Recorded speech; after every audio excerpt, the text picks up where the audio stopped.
புரட்சித் தலைவி அம்மா அவர்கள் இணங்கி கழகத்துடைய பொதுச் செயலாளர் ஐயா எடப்பாடி அவருடைய அணிக்குரிய திருவண்ணாமலை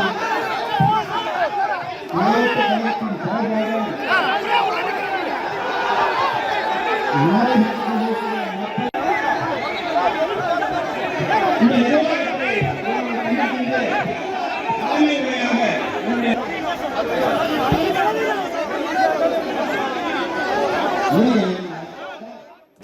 வணக்கம்.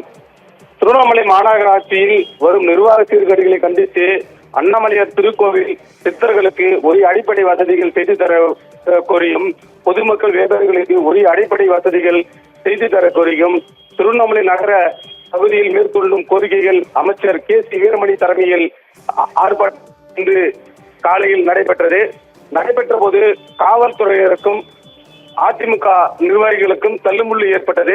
அப்போ காவல்துறையினர் அதிமுக நிர்வாகிகளை வலுக்கட்டாயமாக காவல்துறையினர் மேடையிலிருந்து கீழே அழைத்து வந்து வாகனத்திலிருந்து தனியார் திருமண மண்டபத்தில் அழைக்க வைத்தனர்.